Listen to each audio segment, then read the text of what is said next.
Hey everybody, it's Anna. Time for a new tarot story this week. We start with the Tuesday card, and for that we have the Nine of Swords. So the nine is the second to last step in our journey. So it's just before we cross the finish line, and it's a moment of pause and integration where we're sort of taking a breather before we cross the finish line. Swords are connected to the mind, so they're about ideas and beliefs and structures. And really, the work of the mind, or the sword's trajectory, is the release of old paradigms. Like we're using a structure, but it's coming to an end of its fruitfulness because we are expanding past it, right?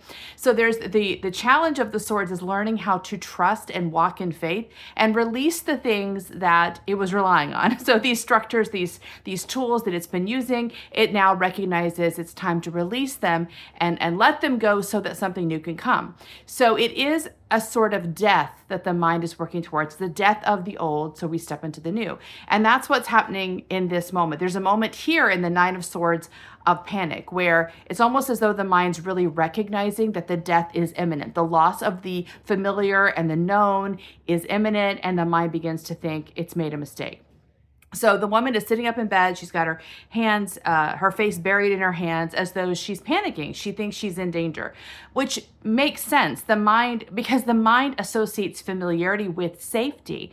So if you're letting go of familiarity, you are stepping into something that feels less safe.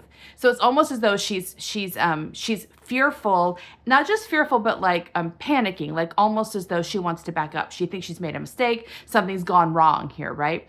So the challenge of this card is to reassure the mind that nothing has gone wrong, that this is a very uncomfortable place and maybe even a frightening place for the mind to be in. But we have gotten to this place deliberately. We have made our choices. We've walked the entire journey to this point. So the point here is that we have arrived where we meant to arrive. And now the last is just the step of faith. It's basically stepping off the cliff if you look at the Fool card in the major arcana. So the challenge here, so when this card shows up, it suggests that we have almost completed our work. We're ready to release an old thing, an old structure, and the mind needs some reassurance here at the end saying, yes, you've done the right thing. I know it seems confusing. It seems frightening. It seems like it's not a good idea to let go of the familiar, but we're ready. We're ready to, and kind of to release itself into the genius of the intuition. The intuition kind of carries our purpose on the planet, right? So it knows what it's doing. There's just times where it is leading and the mind, often there are times where it is leading and the mind, we're asking the mind to walk in faith and to agree to things that look illogical or even dangerous.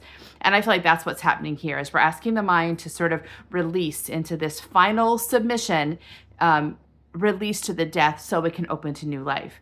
I would also say that the nine is an interesting card in all of the trajectories because we talk about like it's often in the last 5% of the journey that we fail.